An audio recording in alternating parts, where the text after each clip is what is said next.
Olá, amigos, irmãos e irmãs em Cristo. Sejam todos bem-vindos a este nosso devocional. Eu quero trazer rapidamente um tema que julgo ser relevante para esta noite ou para o momento em que você estiver assistindo este vídeo. É a seguinte pergunta que eu gostaria de responder: por que os luteranos utilizam credo? Por que a igreja luterana se utiliza dos credos? Talvez você seja luterano e essa pergunta soe um tanto quanto estranha para você que já está habituado a sempre confessar a sua fé com credo apostólico, normalmente, ou com credo niceno. Mas a verdade é que para muitos cristãos essa prática não é comum e cheira a catolicismo romano. Para algumas pessoas, o credo só é uma prática que a Igreja Católica Romana faz. Mas a verdade é que este, sem dúvida, é um grande engano que muitos cometem. Antes de nós compreendermos do porquê que a Igreja Luterana se utiliza dos credos, é interessante nós compreendermos o que são os credos. Credo é uma confissão de fé. Os credos, eles foram criados, redigidos, escritos há muito tempo, no início da igreja cristã. Nós temos basicamente 3 credos que são mais conhecidos: o credo apostólico, que é o mais sucinto e o mais utilizado pela igreja luterana e também por outras igrejas históricas; o credo niceno, que é um pouco mais extenso que o credo apostólico; e o credo atanasiano, que já é um credo muito mais extenso e que normalmente na igreja luterana só é utilizado no domingo da Santíssima Trindade, que ocorreu há algumas semanas. Os credos, eles foram muito importantes no início da igreja, porque eles serviram para combater heresias que muitas pessoas estavam pregando, especialmente sobre uma das pessoas da Trindade, especialmente sobre a segunda pessoa da Trindade. O credo apostólico não é o credo mais antigo, vejam só, mas é o mais utilizado. O credo niceno é considerado como o credo mais antigo, lá data do ano de 325, quando ocorreu exatamente o concílio de Nicéia, por isso o credo niceno. E o credo atanasiano é atribuído a Atanásio, apesar de não se ter uma certeza absoluta, e ele é muito mais extenso, como eu disse. Como nós podemos perceber, no início da igreja cristã, havia muitas dificuldades com relação a determinados dogmas, a determinadas doutrinas que ainda não haviam sido completamente estabelecidas. Claro que todas as doutrinas não foram criações humanas. As doutrinas cristãs estão baseadas no texto bíblico, ou mesmo em Jesus, nos ensinamentos de Jesus e nas práticas da igreja primitiva.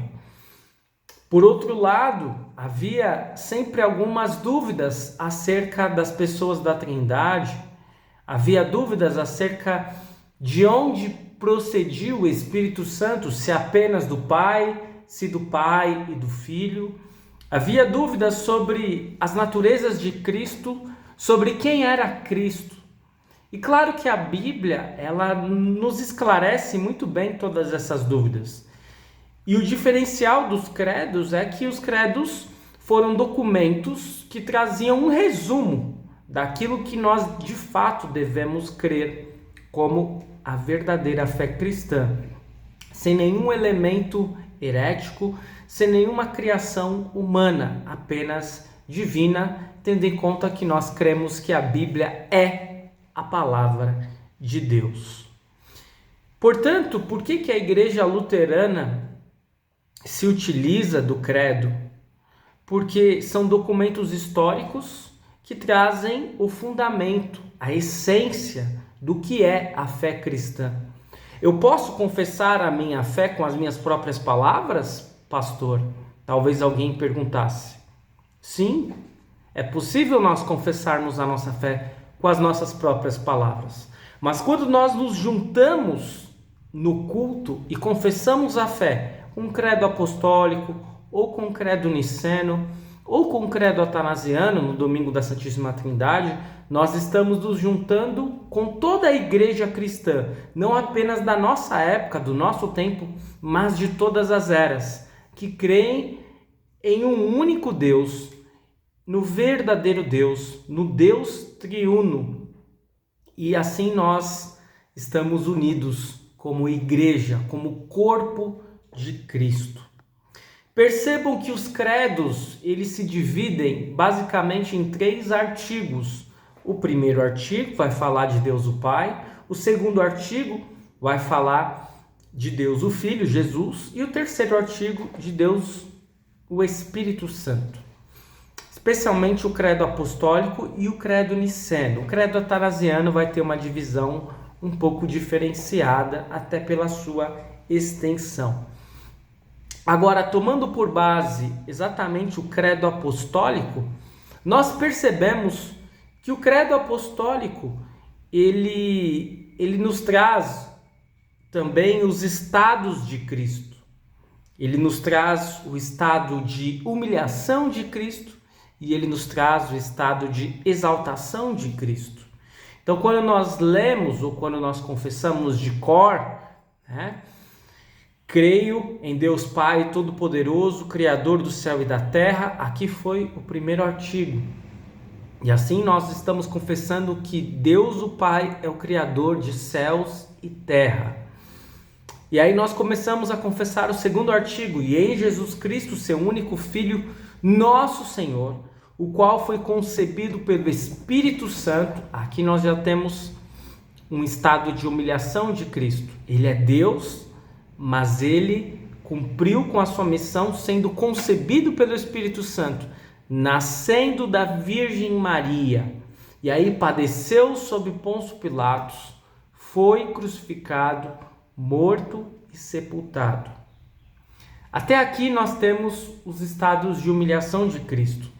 Ele, sendo Deus, tendo poder, se eximiu de utilizar do seu poder. Escolheu não utilizar totalmente do seu poder e assumiu a sua natureza humana, sendo concebido, nascendo, padecendo, sofrendo, morrendo e sendo crucificado e sepultado.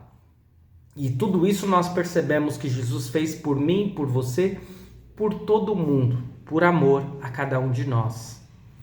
Mas depois nós temos o estado de exaltação, com algumas fases neste estado de exaltação. Desceu ao inferno.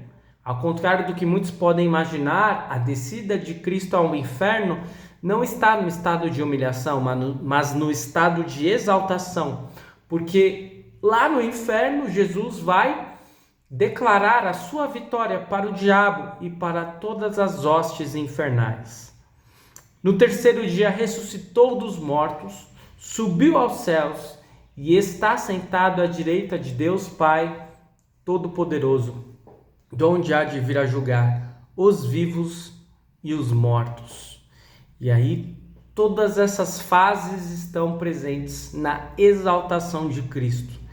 E então temos o terceiro artigo do credo, que vai dar conta do Espírito Santo. Creio no Espírito Santo, na Santa Igreja Cristã. Por que a Igreja Cristã aqui ganha ênfase? Está em evidência quando nós estamos falando do Espírito Santo. Porque o Espírito Santo ele vai trabalhar, especialmente, ele vai criar a fé e manter a fé em nós, nos meios da graça que estão sendo oferecidos pela Igreja. Batismo, Santa Ceia, Palavra.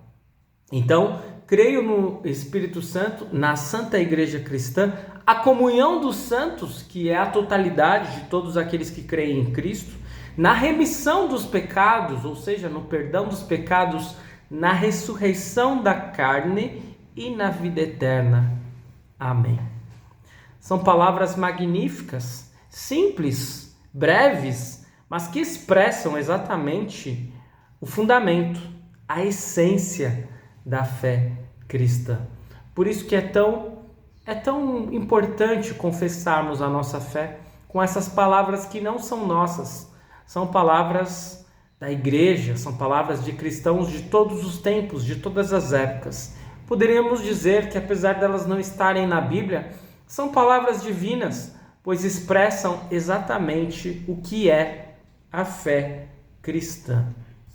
Portanto, finalizando esse breve devocional, que pretende ser bem sucinto, pretende ir direto ao ponto. Por que a Igreja Luterana se utiliza dos credos? Porque são documentos históricos que a Igreja, não a Igreja Católica Romana, mas a Igreja Cristã de todos os tempos, tem utilizado para confessar a fé cristã. E assim nós nos juntamos aos nossos pais da fé para também confessar junto com eles em quem nós cremos. Cremos no Deus triuno, Pai, Filho e Espírito Santo. Espero que tenha sido um devocional bem claro e que tenha esclarecido algumas dúvidas concernentes a essa temática do credo. Eu vou fazer uma breve oração. Santo Deus, amado Pai, neste breve devocional queremos incluir essa pessoa que está participando, assistindo este vídeo. Sem dúvidas de que sabemos que é pela fé que nós somos salvos. E o credo apostólico, o credo niceno ou o credo atanasiano, eles expressam que fé que nos salva. A fé em Ti, querido Deus triuno, Pai, Filho e Espírito Santo. A fé na obra de Cristo em favor de todo mundo.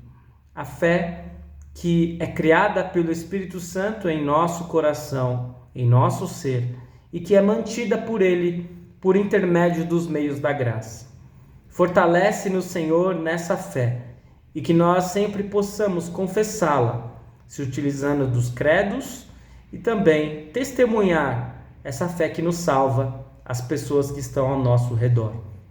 É o que pedimos e agradecemos em nome de Cristo Jesus, nosso Senhor e Salvador. Amém.